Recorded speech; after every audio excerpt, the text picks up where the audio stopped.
Sudah sebulan ya kita belajar dari Loka 2, sekarang udah sebentar lagi Loka 3 ya.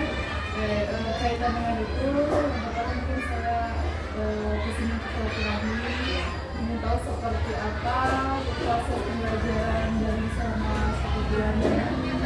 Kemudian yang kedua mungkin ingin mengetahui progres kemarin kan ada menyebarkan angket atau umpan 360 ya.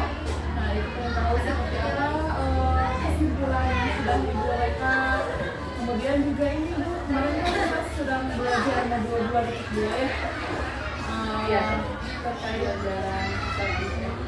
belajar secara nasional. Iya, kemudian dan juga poinnya adalah PR di Loka Karya 2 terkait implementasi baca gitu ya.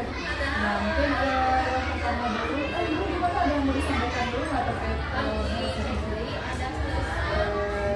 yang bahasan 2.2 belajaran sosial emosional.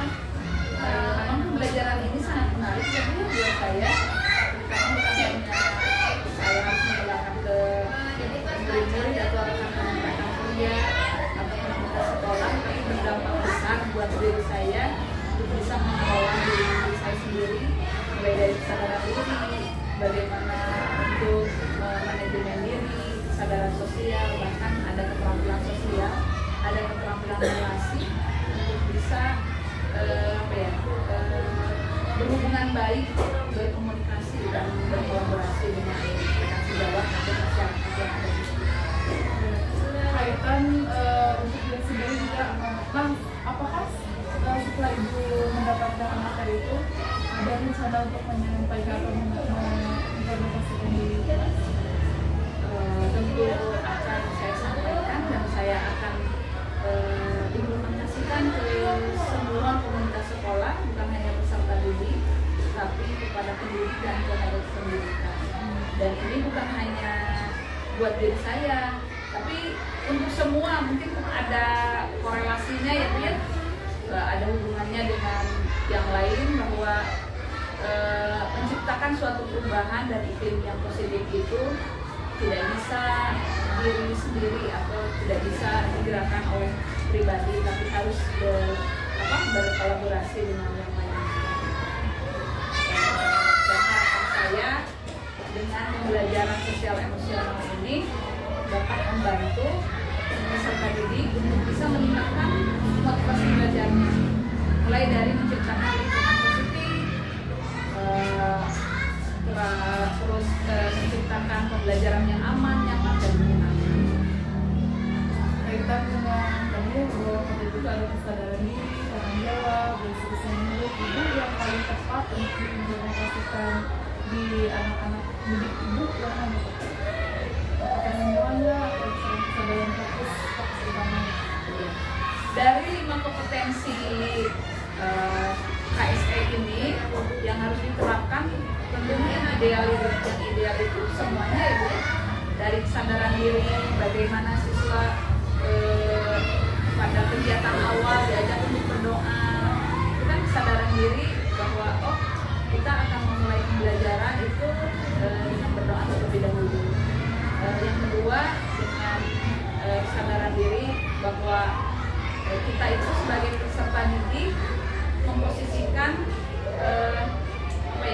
memposisikan bahwa saya sebagai pelajar mengikuti aturan-aturan yang ada di sekolah atau membuat kesepakatan kelas.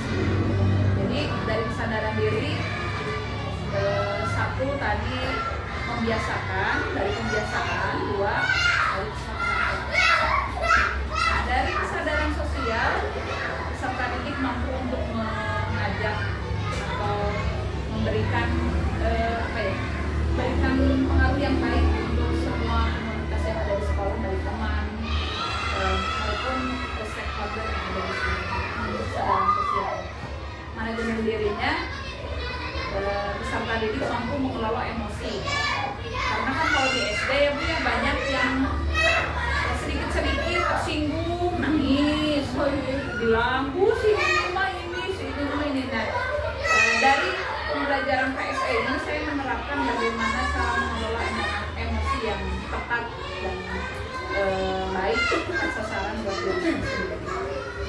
kalau menurut saya yang paling ideal, yang paling tepat dari 5 kompetensi itu mungkin dari kesadaran diri dulu ya, dari kesadaran diri dulu, baru manajemen dirinya sudah bagus, dia baru bisa mengambil keputusan yang bertanggung jawab. Dia bisa mengaplikasikannya ke masyarakat dengan apa? Dengan keterampilan relasinya yang bagus. Jadi kesadaran diri dulu harus dilakukan. Nanti Ibu ada nanti berencana untuk melakukan pembelajaran yang fokusnya adalah kesadaran diri itu seperti itu ya. Nah, berarti nanti kita akan membuat yang dalamnya mengintegrasikan pembelajaran diferensiasi dan kesadaran emosional. Nah, mungkin kalau misalnya Ibu sudah ada bayangan sekarang seperti apa, adalah nanti ketika P4 sudah di LPP seperti apa dengan masing-masing. Jadi nanti sebelum P4 itu nanti Ibu mau dibuat kita sambil diskusi nanti setelah fix apa jadi ada observasi seperti di kelas nanti. Kayak kita mengajar Ya, dan seterusnya. tapi terintegrasi ke PSE gitu. Dan diferensiasi. Di dalamnya ada dua. Tadi kita sudah punya bayangannya dan apa sih harapan Ibu ketika sudah mengimplementasikan itu terhadap siswa? Harapan saya siswa belajar dengan aman, nyaman, tenang, menciptakan pembelajaran yang inklusif, kondusif, siswa bahagia, siswa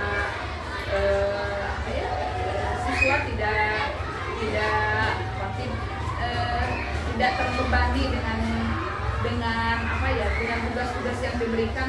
Maksudnya begini, ketika gurunya memberikan tugas, dia senang mengerjakannya. Ya siapa yang tidak suka siapa yang tidak suka ya kalau misalkan dikasih tugas, pasti anak yang malas tugas terus.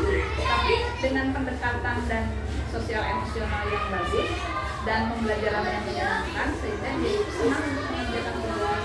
Nah, tugasnya seperti apa? Tidak hanya tugas mandiri, tapi saya buat tugas kelompok yang menyenangkan. Jadi anak-anak lebih termotivasi, ada kerjasama, ada diskusi. Nah, itu kan sama halnya saya menerapkan pembelajaran sosial emosional yang berbasis keterampilan relasi. Ada dengan teman kelompoknya. Jadi memberikan tugas itu tidak hanya mandiri, tapi secara kelompok, lebih ke kelompok biar anak itu termotivasi. Jadi harapan saya belajar menyenangkan, belajar yang aman, belajar yang yang kondusif, belajar yang tidak terbebani dengan hal-hal yang membuat mereka itu malas mengerjakan, tapi kita menciptakan atau berinovasi untuk membuat pembelajaran yang mudah-mudahan terwujud ya, dan nanti mungkin kita bisa lihat ya seperti apa tahap-tahapnya supaya apa yang diharapkan Ibu bisa terwujud gitu. Nah, Ibu sekarang kaitan dengan angket. Ibu sudah mengisi itu belum, kesimpulan kan ada di LMS ya? Sudah dimasukkan ke yang itu yang pendampingan 1 gitu. Ya, yang mengisi hasil survei. Jadi hasil survei itu direkam, misalkan guru 1 jawabannya apa dimasukkan ke dalam LMS. Belum Nah, nanti direkam kan misal ada dari penilaian diri, kemudian penilaian kepala sekolah. Oh iya. Ya. Tapi bentuk angketnya sama kayak ini. Sama, cuma kita jadi milih lagi, option lagi.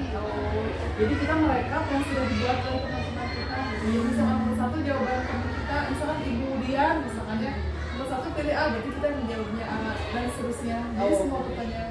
Nanti tambah lagi guru baru sampai 5 guru masuk. Berarti 5 gurunya dimasukin? Iya. Terus siswanya juga sama seperti itu. Jadi 5 kali tambah lagi. Berarti yang PDF yang waktu yang di Google Drive itu masukin ke PDF saya kan yang ini saya dimasukin ke Google Drive yang punya ibu sama aja kan saya ngupload yang ya. Nah, kalau pas nggak itu ditanya, jadi kayak isi Google Form. Jadi kayak isi pertanyaan lagi.